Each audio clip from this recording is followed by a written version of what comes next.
નમસ્કાર દોસ્તો, આપણી આ યુટ્યુબ ચેનલમાં આપ સર્વ દર્શક મિત્રોનું હાર્દિક સ્વાગત છે. દોસ્તો, આજે વાત કરવાની છે ઉનાળુ ઋતુની અંદર ખાસ કરીને ખેતરની કેવી માવજત કરવી જોઈએ જેથી કરીને ખેતરની અંદર કંઈ સૈયા ઉઈ ગયા હોય, કોઈ જગ્યાએ ધરો ઉઈ ગઈ હોય, બોરડીના ઝાડા હોય, કોઈ ઘણા નોળી કે એને નોળી હોય, જે વેલ થાય ચંદન વેલ ટાઈપની વેલ થાય એની વાત કરીએ છીએ. તો આ બધા જટિલ નિંદામણો છે, હઠીલા નિંદામણો તરીકે આપણે ઓળખીએ. એની હઠ એવડી મોટી હોય કે એની હઠ ભાંગવી આપણને બહુ મુશ્કેલ પડતી હોય. સૈયાસી જતા નથી, ધ્રો વર્ષ સુધી થતી રહેતી હોય, પછી મગફળીની અંદર ને કપાસની અંદર ને બધામાં મોટા પ્રોબ્લેમ કરતું હોય, સોયાબીન વાવ્યા એમાં પ્રોબ્લેમ કરતું હોય. તો ઉનાળાની અંદર ધરો, સૈયા અને બોરડી અને નોળી આનું કઈ રીતના નિયંત્રણ કરીએ તો આપણને એના અંદર છે રિઝલ્ટ ખૂબ સારું અસરકારક રિઝલ્ટ મળી શકે. હવે આમાં ઘણી બધી એવી પદ્ધતિઓ છે કે જે મફતની અંદર પણ થાય છે, ઘણી બધી પદ્ધતિ એવી છે કે જે ભૌતિક પદ્ધતિ જેની અંદર ઓછા ખર્ચે પણ રિઝલ્ટ મળે છે, ઘણી બધી એવી પદ્ધતિ છે કે જેમાં લાંબા ગાળે પણ રિઝલ્ટ મળે છે, અને ઘણી બધી એવી પદ્ધતિઓ છે કે જે રાસાયણિક દવાનો ઉપયોગ કરીને પણ નિયંત્રણ કરી શકાય છે. આપણે ખાસ ત્રણેય પદ્ધતિઓ ઉપર ફોકસ કરવું છે.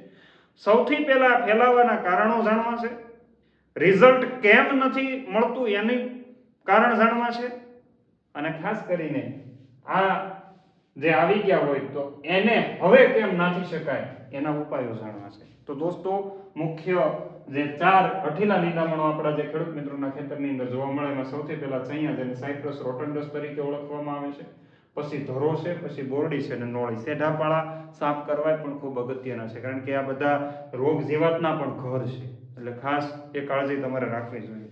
દોસ્તો, સૈયાએ બહુ મોટી માંજા મૂકેલી, કારણ કે આફ્રિકન કન્ટ્રીમાંથી વર્ષો પહેલા સૈયો અત્યારે વિશ્વના 150 જેટલા દેશોની અંદર ફેલાયેલો છે. સૌથી વધારે ખતરનાક અને સૌથી વધારે પોષક તત્વો ઉપાડતું કોઈ જો નિંદામણ હોય તો એ સૈયો. સૈયાનો કંટ્રોલ કરવો ખૂબ અઘરો છે, કારણ કે સૈયાનો કંટ્રોલ થઈ શકે એવી પરિસ્થિતિ ક્યારેય અનુકૂળ આવતી નથી, અને અનુકૂળ ત્યારે જ આવે જ્યારે એમાં ખેતર આપણે ખાલી રાખતા હોઈએ. તો દોસ્તો, સૈયાનું કંટ્રોલ કેમ અઘરો પડે એની આગળ વાત કરશું, પણ એ ફેલાવાના કારણો શું શું હોઈ શકે. કારણ કે સૈયો આપણું આ ખેતર હોય, આપણા આ ખેતરમાં એક જ જગ્યાએ ખાલી સૈયો જોવા મળતો હોય, પછી અહીંથી આમ આડી અને ઊભી ખેડ થાય એટલે સૈયાની ગાંઠો અહીંયા આવે, અહીંયા આવે, અહીંયા આવે, એટલે સૈયો સી આખા ખેતરની અંદર ફેલાઈ જાય, અને આખું ખેતર તમને આ વિડીયોની અંદર બતાવી રહ્યો છે મુજબ આપણે પડીએ તો વાગે નહીં એવો સૈયો થઈ જાય, અને એનું નિયંત્રણ પાછું થઈ જાય છે. એમાં તમને એવું લાગશે કે આ સૈયાની કોઈ દવા જ નથી, પણ નહીં, એનું નિયંત્રણ થઈ જાય છે, એની હું તમને ખાતરી આપું છું. પણ આ સૈયો ફેલાવાનું કારણ છે પેલું ખેડ. પછી સૈયો હોય, ધરો હોય, નોળી હોય કે બોરડી હોય, આ પેલા ખેડ છે એ જેટલા વિસ્તારની અંદર સૈયો છે ત્યાં થોડુંક જાળવીને ખેડ કરવી જોઈએ, એટલા વિસ્તારમાં જ કરવી જોઈએ. ત્યાંથી હળ ઊભું આડું હું એવું માનું કે એને છોડી દેવું જોઈએ. પછી આખું ખેતર ભેળાઈ ગયેલું હોય તો પછી એમાં ખેડ કરી લેવાની હોય, પણ શરૂઆતની અવસ્થામાં ત્યાં આપણા જૂના જમાનાના જે આપણા જૂના ખેડૂત જે વડીલો કરતા એ પદ્ધતિ આપણે અપનાવવાની છે. કઈ પદ્ધતિ અપનાવી એની જરાક આપણે આગળ ચર્ચા કરશું. કાચું ખાતર, અત્યારે મોટા ભાગના ખેડૂતો જેને કાચા ખાતરનો જ ઉપયોગ કરે છે, એના કારણે નિંદામણનો પ્રશ્ન વધતો જાય. કાચું ખાતર નાખો એટલે સૈયાની ગાંઠું હોય, ધ્રોની જડિયા છે, જડિયા મૂળિયા છે, તો એને આ બધું છે ખૂબ અસરકારક રીતે પોષણ પૂરું પાડે, અને પછી આપણા ખેતરની અંદર હાવી થઈ જાય. પછી પાણીનું વહન, પાણી એક જગ્યાએથી બીજી જગ્યાએ, એટલે સૈયાની ગાંઠો ઉપર હોય, આ ઉપરવાસમાં વરસાદ થાય, સૈયાની ગાંઠો અહીંથી લઈને આપણા ખેતરની અંદર ફરજિયાત આવવાની છે, એમાં આપણે કોઈ બાંધછોડ હાલવાની નથી. અને એ પછી સાધનની હેરાફેરી. આ એક ભાઈ છે હળ ખેડ કરી સૈયાવાળા ખેતરમાં પુષ્કળ માત્રામાં સૈયો અથવા નોળી હતી અથવા ધ્રો હતી, ધરોના કાહા અથવા સૈયાના ગાંઠો અથવા નોળીના કાહા આ બધું લઈ અને હળ ખેડ કરીને અથવા રોટાવેટર ચલાવીને કે XYZ સાધન ચલાવીને એના ખેતરમાંથી આપણા ખેતરમાં આવે, એટલે આપણા ખેતરમાં બધા નિંદામણ આવવાની શક્યતા વધારે રહેતી હોય. એટલે ખાસ આ બધી વસ્તુ ઉપર ખાસ ધ્યાન રાખવું. ખેડ વ્યવસ્થિત કરવી. ખેડ જે પાટની અંદર સૈયો અને ધરો છે એને થોડુંક છોડી દઈએ તો વધારે સારું રહે. બધું પ્રેક્ટિકલી થોડુંક અઘરું છે, આ વાત કરવી હેલી મને છે, પણ આ મેં કર્યું એટલે મારા માટે અઘરું હતું, પણ કરવું પડે, કારણ કે આને કાઢવું પડે. સૈયો છે એ જમીનનું કેન્સર છે, યાદ રાખજો. માણસને કેન્સર થાય, મોઢાનું થાય, પછી આમ મોઢું થઈ જાય, ઘણાને પછી છે એ તમે જોયું હશે અલગ અલગ પ્રકારના શેપ આવી જાય. એટલે સહીઓ ધરો આ બધું છે ને એક પ્રકારનું કેન્સર છે ને, કેન્સરને કાઢવું ખૂબ મહત્વનું છે. કેન્સર નહીં કાઢીએ તો જમીન આખી પછી મરી જવાની છે. એટલે ખાસ યાદ રાખજો, કેન્સરને કાઢવું જ પડશે. એટલે એટલા ખાસ ધ્યાન રાખવું. પાણીનું વહન અટકાવવું જોઈએ, સાધનને એકવાર સાફ કરીને પછી ખેતરની અંદર ચલાવવા જોઈએ. એટલે એની ખાસ તમારે કાળજી રાખવાની છે.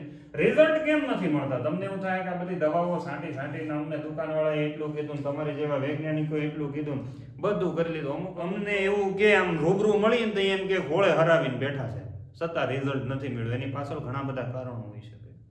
આપણે જે જગ્યાએ પહોંચવું જોઈએ જગ્યાએ પહોંચતા નથી, ક્યારેક આપણી ભૂલ રહી જતી હોય જેના કારણે આપણને પરિણામ ન મળે. એટલે ખાસ તમામ મિત્રોને વિનંતી છે કે આ વિડીયો છે ધ્યાનથી સાંભળજો, એટલે તમને રિઝલ્ટ મળવાની શક્યતા સૌથી વધારે રહે. અને પહેલી વાત, જે લોકો આ ચેનલ ઉપર નવા છે અથવા તો ચેનલને હજી સુધી સબસ્ક્રાઇબ કરી નથી તો સબસ્ક્રાઇબ કરી લેજો. માહિતી સારી લાગે લાઈક કરવાનું અને શેર કરવાનું, અન્ય લોકોને પણ આ માહિતી મળી રહે એટલે શેર કરવાનું નહીં ભૂલતા, જેથી કરીને એને પણ આ આંગળી સિંજાનું ગુણ મળી રહે, તમને મળી રહે અને મને મળી રહે. એટલે આપણા બધાની સહી જીત થાય એવી અપેક્ષા સાથે શેર કરજો. દોસ્તો, રિઝલ્ટ ન મળવાનું કારણ એવું છે કે સૈયો, ધરો, બોરડી અને નોળી આ બધાના મૂળિયા બહુ ઊંડા હોય. તમે જોજો, કોદાળીથી ખોદવા નીકળો ને ત્યારે ખબર પડે, હળથી કંઈ ખબર નહીં પડે, પાવડાથી ખબર નહીં પડે. કોદાળીથી ખોદો ને ત્યારે તમને ખબર પડશે કે ધરોય બહુ ઊંડી હોય, સૈયોય બહુ ઊંડો હોય, બોરડી બહુ ઊંડી હોય, નોળી બહુ ઊંડી હોય. નોળી તો એનાથી સૌથી વધારે ઊંડી હોય. એટલે ખાસ લાંબા ઊંડા મૂળના કારણે આપણને રિઝલ્ટ નથી મળતું. બીજું, આ બધા પાસે અદ્ભુત શક્તિ છે. સૈયાને તમે 40 વાર કાપો ને, 40 વાર સૈયાના છોડવાને 40 વાર આમ ઉપાડી લ્યો ને તો 41મી વાર કોળે. એવું જે નિંદામણ સંશોધન કેન્દ્ર છે એનું કેવું છે, મારું નહીં.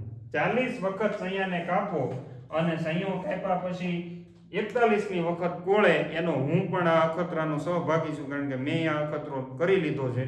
એટલે સૈયો કોળે ને કોળે. એટલે સૈયો, ધરો, બોરડી, નોળે એની પાસે અદ્ભુત શક્તિ છે કે કોઈ પણ એનો એટલો પાટે જીવતો રહી ગયો ને એટલે અહીંયાથી કોળી જવાનું છે. આપણું કદાચ કપાસનો છોડવો, માંડવીના છોડવાને સેલ ડેમેજ થાય એટલે મરી જાય, પણ આને કંઈ થતું નથી. એનો તમે પણ બધાએ અનુભવ્યું છે. એટલે કુદરતે એને અદ્ભુત શક્તિ આપેલી છે.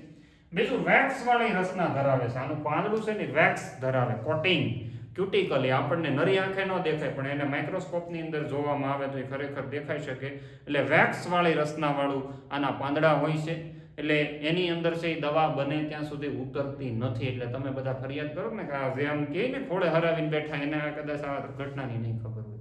એટલે દોસ્તો, વેક્સ વાળી સ્કિનના કારણે, વેક્સ વાળું ક્યુટિકલ લેયરના કારણે દવા એની અંદર ઉતરતી નથી, એટલે તમને રિઝલ્ટ મળતું નથી. બરાબર? તો આના માટે થઈ અને તમારે કઈ પદ્ધતિ અપનાવવી એની ખાસ વાત કરવાની છે. તો આ વિડીયોને છે અંત સુધી જોવાનું ભૂલતા નહીં, વારંવાર એટલા માટે તમને કહું છું.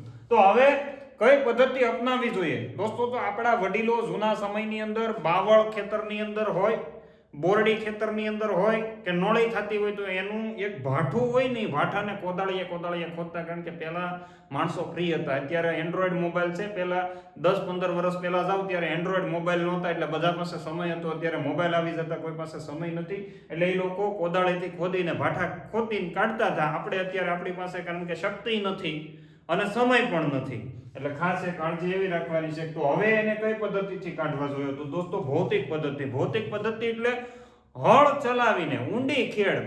કેટલી ઊંડી ખેડ થવી જોઈએ? તો કે ભાઈ ઊંડી ખેડ તમારે 1.5 થી 2 ફૂટ જેટલી, જે ડબલ પાવડીનું ટ્રેક્ટરનું હળ આવે ને, હળ ખુદ સારી કક્ષાના ટ્રેક્ટર હોય ત્યારે હળ છે નીકળતું હોય બારું, એટલે જમીન ફૂલ તપી ગઈ હોય. જેને આ ખેતરની અંદર પ્રોબ્લેમ હોય એની વાત કરું છું. જમીન ફૂલ તપી ગઈ હોય, ફૂલ ઢેફા નીકળે એવી પરિસ્થિતિની અંદર સારી કક્ષાના ટ્રેક્ટર દ્વારા તમારે ડબલ પાવડીનું હળ 50 સેન્ટીમીટર સુધી ઊંડે ચાલતું હોય, એ કરતાં પણ વધારે ઊંડું ચાલી શકે એવા પ્રકારનું હળ હોય, હળ ચલાવવાનું છે. હળ ચલાવો એટલે મોટા મોટા ઢેફા નીકળે. આ ઢેફા અત્યારના એપ્રિલ મે મહિનાનો જે કાળઝાળ ગરમી પડે છે, કાળઝાળ તડકો પડે છે, એ તડકાની અંદર આ ઢેફા ફાટી જાય. અને ઢેફા ફાટી જાય એટલે એની ગાંઠું ને જે કાહા છે ધ્રોના અથવા તો નોળીના જે કાહા છે એ બધા ઉકાઈ જાય એટલે પછી નાશ પામી જાય. એટલે એક ખાસ કાળજી રાખવાની છે. બીજું, એ જ્યારે ઢેફા ફાટે પછી આ નોળીના કાહા છે, ધ્રોના કાહા છે કે પછી ગાંઠું છે સૈયાની એને વીણવાનો કોશિશ કરવી, વીણી લો તો તમારા ખેતરની અંદર તમે સાફ કરી શકશો. કારણ કે વીણવાનું કરવું બહુ થોડુંક મુશ્કેલ હોય, પણ આપણે કેન્સરને મટાડવું પડશે. તમને બધાને કેન્સર વિશે ખબર છે એટલે મારે બીજી વાત કરવાની લાંબી જરૂરિયાત નથી. એટલે ભૌતિક પદ્ધતિ તમારા માટે ખૂબ અગત્યની છે. 20 દિવસ સુધી ખેડ કર્યા પછી 20 દિવસ સુધી ખેતરમાં કોઈ કરપ ચલાવવાનું નથી, નહીંતર ખેડ કરીને પાછા 10મા દિવસે રોટાવેટર હાંકવા જાય એમ નથી કરવાનું, ઢેફા ફાટી જવા દેવાના છે. 20 થી 25 દિવસ સુધી એમાં કશું કરવાનું નથી, અને પછી એની અંદર ફરીથી એકવાર રાંપ કાઢી લ્યો અથવા ફરીથી હળ ખેડો, એટલે જેથી કરીને ઢેફા ઉલટ સુલટ થઈ જાય, ફાટી જાય અને નીચેના ભાગનું જે હતું એ ઉપર આવી જાય, ઉપરના ભાગનું નીચે વયું જાય, એટલે ફરીથી પાછા કાહા અને ગાંઠું ઉપર આવી જાય ને આપણે ફેંકી દેવાની. વીણીની એક જગ્યાએ ફેંકવાની નથી, એની જગ્યાએ જો બાળવામાં આવે તો વધારે સારો ફાયદો થશે. ફેંકશો તો સેઢા પાળે, આપણે બધા શું કરીએ, સેઢા પાળે ફેંકી આવતા હોય તો ત્યાંથી પાછું આપણા જ ખેતરમાં આવવાનું છે, એટલે એને જો બાળી દેવામાં આવે તો સૌથી વધારે ફાયદાકારક રહેશે. જૈવિક પદ્ધતિ દોસ્તો લાંબા ગાળે દવા વગરની ખૂબ સારું પરિણામ આપતી પદ્ધતિ છે, પણ આની અંદર તમારે રાહ જોવી પડે. શેરડી જેવા પાકનું વાવેતર કરવું પડે, અથવા તો બીજા અન્ય પાકો જે લાંબા ગાળાના પાકો હોય, કપાસનો પાક હોય તો એની અંદર પણ એમાં તમારે પદ્ધતિ એવી અપનાવવાની છે કે જેમાં જમીન ક્યાંય ખુલ્લી રહેવી જોઈએ નહીં. શેરડી વાવો તો એ જમીનને ઢાંકવાની છે. જમીન ઢાંકતા પાકો શણ હોય, ઈકળ હોય, અથવા આપણે ચોળીનું ઘાટું વાવેતર કરીએ જેથી કરીને જમીન ઢકાઈ જાય, એટલે જમીન ઉપર સૂર્યપ્રકાશ સીધો ન પડે, એટલે સંયો અને ધ્રો થતા નથી. એની ખાસ મને મારો અનુભવ થયેલો છે, ગયા વખતનો જ મારો અનુભવ છે. સૈયાના ખેતરમાં પડી તો એ વાગે નહીં, એ અત્યારે એની અંદર સંયો નથી, કારણ કે એની અંદર 10 મહિનાથી જમીન કવર કરેલી છે મલ્ચિંગ દ્વારા. બરાબર, જે આપણે ઘઉંનું પરાળ તમે બધા બાળી દીધું ને અમે એનું મલ્ચિંગ કરીએ. એટલે તમે તમારી પાસે પરાળની વ્યવસ્થા હોય તો શેરડી જેવા પાકનું વાવેતર કરો, મકાઈ જેવા પાકનું વાવેતર કરો, અથવા તો લાંબા ગાળાના કપાસ જેવા પાકનું વાવેતર કરો. તેની અંદર ઘઉંનું આ પરાળ જ્યાં જ્યાં સંયો થાય છે અથવા ધ્રો થાય છે ને ઢાંકી ગયો ને એનું ગાટલા જેવું લેયર બનાવી દો, એટલે લાંબા ગાળે આનું રિઝલ્ટ મળી જશે. એમાં સૈયાની તમામ ગાંઠ છે હળવાની શક્યતા વધી જાય ને સંયો તમારા ખેતરની અંદર નહીં થાય. શેરડી વાવતા ખેડૂતોને અનુભવ છે. છેલ્લી પદ્ધતિ કે જે તમે ને હું જેને રામબાણ માનીએ છીએ, ખરેખર આ રામબાણ નથી, જમીન બંજર બનાવવાની પદ્ધતિ છે, પણ તમારા મારા પાસે કોઈ ઓપ્શન નથી, એટલે ઓપરેશન કેન્સરનું કરવું જ પડે એમ છે. એટલે રાસાયણિક પદ્ધતિ, એમાં ગ્લાયફોસેટ નામની જે દવા આવે છે 41% SL, એ તમે એક પંપની અંદર 120 ml પ્લસ 100 ગ્રામ એમોનિયમ સલ્ફેટ ખાતર આ નાખીને ડોઝ મારવાનો, અને 20 દિવસ પછી ફરીથી પાછો એનો ગ્રાઉન્ડ મારવાનો છે. રિઝલ્ટ તમે કયો એવું તાકાતવાળું રિઝલ્ટ મળે, તમે ધાર્યું એવું રિઝલ્ટ તમને મળે સંયામાં અને ધરોની અંદર. અને નોળીની અંદર તમારે 2,4-D નો ઉપયોગ કરવાનો છે. આ ગ્લાયફોસેટ કે 2,4-D મારો ત્યારે ખેતર ખાલી હોવું જોઈએ, અથવા તો 2,4-D મારતી વખતે લાંબા પાનનો પાક હોવો જોઈએ, એટલે ગોળ પાનનું બધું ઉપાડી લે. આ હું તમને મેં મારી જાતે જે અનુભવ કર્યો છે એ જાત અનુભવની વાત કરું છું, કારણ કે 2 વર્ષથી આની ઉપર સતત ફોકસ કર્યું છે, અહીંયા ધરો અને નોળી ઉપર. એટલે ખાસ તમારે કાળજી રાખવાની છે. બીજું, જ્યારે દવા મારવા નીકળીએ ત્યારે ઘણી બધી કાળજી રાખવી જરૂરી હોવી જોઈએ. પહેલું, ફ્લેટ ફેન નોઝલ કે જેને પટ્ટી નોઝલનો ઉપયોગ કરવાનો છે. બીજું, ઘાટીલી દવા છાંટવાની છે. ત્રીજું, એની અંદર વેક્સિંગ, આપણે કીધું હતું ને કે વેક્સ વાળી રસના ધરાવતા પાંદડા છે, એટલે એની અંદર દવા ક્યારેય ઉતરે નહીં અને ઉતારવાની છે, એટલે એની ભેગું પેનિટેટર નાખવું ખૂબ જરૂરી છે. એ પેનિટેટર નાખો એટલે સંયો અને ધરો છે ઉપાડી લે, એની હું તમને ગેરંટી આપું છું. એ પછી તમારે એની અંદર ખાસ કરીને કુમળા પાન, જે ખેતરની અંદર ખેડ કરી નાખવાની, પાણી પાવાનું. 20 દિવસનું જ્યારે સંયો અને ધરો નવા ઉગી નીકળે ને પછી જેની અંદર સાંજના સમયે દવા છાંટવાની છે, સવારમાં નહીં. સાંજના સમયે ઘાટેલી દવા છાંટી દો, પછી 20 દિવસ સુધી ખેતરની અંદર કોઈ પણ પ્રકારની પ્રક્રિયા કરવાની નથી, તો તમને રિઝલ્ટ મળવાની શક્યતા વધારે રહે. આ ખાસ કરીને આ દવાઓથી હવે સૈયાની સ્પેશિયલ દવા કે હેલો સલ્ફ્યુરોન મિથાઇલ, જેની એક પડીકી આવે છે, એ પડીકી આપણે એક પંપની અંદર એ પડીકી તોડી નાખી દેવાની છે, અને પછી બરાબરનો પંપ હલાવીને ફ્લેટ ફેન નોઝલ દ્વારા એનો છંટકાવ કરવામાં આવે તો 20 દિવસે તમારા સૈયા છે એ ઉપરથી લીલાસમ હશે, પણ અંદર તોડશો ને એટલે એ સૈયો છે મરવાની શક્યતા વધી જાય. અંદરથી પીળો થઈ ગયો, અંદરથી હળી ગયો હોય, એટલે આ તમને ઘણો ફાયદો કરતું હોય. હેલો સલ્ફ્યુરોન મિથાઇલ પણ કોસ્ટલી આવે છે, એની અંદર ઉનાળાની અંદર રિઝલ્ટ મળવાની શક્યતા છે.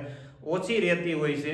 એટલે ખાસ તમારે કાળજી રાખવાની છે કે ચોમાસું શિયાળોની અંદર જેમાં શેરડી અથવા મકાઈનું વાવેતર કરવાનું હોય તો ત્યાં હેલો સલ્ફ્યુરોન મિથાઇલ એની જે એક પાઉચ એક પંપની અંદર નાખીને છંટકાવ કરવામાં આવે તો રિઝલ્ટ સારા મળે છે. એની હું તમને એ પણ ખાતરી આપું છું. એટલે એ તમને રિઝલ્ટ મળવાની શક્યતા છે. કાળજી ખાસ ખૂબ રાખજો, નહીંતર રિઝલ્ટ નહીં મળે. અને બને ત્યાં સુધી જો નિંદામણનાશક દવાઓનો ઉપયોગ અટકાવવામાં આવે અને ભૌતિક પદ્ધતિનો ઉપયોગ કરવામાં આવે તો રિઝલ્ટ સુપીરિયર રહેશે. જમીનની ફળદ્રુપતા વધશે અને જમીનનું ઉત્પાદન વધશે. રાસાયણિક દવાનો ઉપયોગ કર્યા પછી અતિશય જ્યારે 3 ડોઝ લાગે અથવા 2 ડોઝ ગ્લાયફોસેટના લાગે તો એ જગ્યાએ બીજનો ઉગાવો આવનારી સિઝનની અંદર ઓછો થશે. એટલે ત્યાં બીજનો દર પણ વધારે રાખવો પડે. દેશી ખાતરનું પ્રમાણ પણ એ જગ્યાએ જ્યાં સંયો અને ધ્રો હતા ત્યાં વધારે રાખવું પડે તો ઉગાવો સારો થશે, તો મોલાત સારી થશે. નહીંતર પાછું આપણને એની ઉપર પણ માઠી અસર પડી શકે છે. એટલે ખાસ તમારે કાળજી રાખવાની છે. અને બાવળ કોઈના શેઢે હોય અથવા બોરડી હોય તો એની અંદર ગ્લાયફોસેટ આપણે જે 120 ml નું માપ આપ્યું ને એની સાથે યુરિયા અથવા એમોનિયમ સલ્ફેટનો ડોઝ આપી અને 1 મહિનો રહેવા દો. બાવળ ઊભો હુકવી દે, મતલબ નાની કક્ષાનો બાવળ હોય તો પછી હાવ લાકડું આવું જાડું થયું હોય તો પછી ભેગું ન થાય. એટલે એમાં પણ પરિણામ સારા મળે છે. એટલે દોસ્તો ખાસ એ કાળજી રાખજો કે એની અંદર સ્પ્રે વ્યવસ્થિત રીતનો થયેલો હશે, પેનિટ્રેટર નાખીને થયેલો હશે તો રિઝલ્ટ ખૂબ સારા મળે છે. એટલી વાત તમને સૈયા અને ધ્રો કે જે હઠીલા નિંદામણને નાશ કરવા માટેની વાત કરવાની હતી. સાથે સાથે એક વાત એવી છે કે ઉનાળુ ઋતુનો સમય છે. ઘણી બધી જગ્યાએ લીલા ચારાની અસર હોય. ગઈ વખત મગફળીનો પાલો ઘણો બધો પલળી ગયો હતો. તો દોસ્તો અત્યારે બજારની અંદર છૂટકની અંદર કાળી જુવારનું જે બિયારણ આવે છે, કાળી જુવારના બિયારણનું તમારે વાવેતર કરો. એની અંદર 15 થી 18 જેટલા વાઢ આવે છે. 3 થી 5 વર્ષ સુધીનું એનું આયુષ્ય હોય છે. અને ખૂબ સારો એવો લીલો ચારો આપણા પશુને મળી રહે તો આવા પ્રકારની કાળી જુવારનું વાવેતર કરવાનું ભૂલતા નહીં. એની વિગતે માહિતી માટે અહીંયા આપેલા નંબર ઉપર અવશ્ય કોન્ટેક્ટ કરજો. એક વખત અડધા વીઘાની કે પા વીઘાની વાવેતર કરીને અખતરો કરો તો ખ્યાલ. આ માહિતી તમને સારી લાગી હોય તો ફરીથી એકવાર ચેનલને સબસ્ક્રાઇબ ન કરી સબસ્ક્રાઇબ કરી દેજો અને અન્ય લોકોને શેર કરવાનું નહીં ભૂલતા અને લાઈક કરવાનું પણ નહીં ભૂલતા. જય હિન્દ, ભારત માતા કી જય.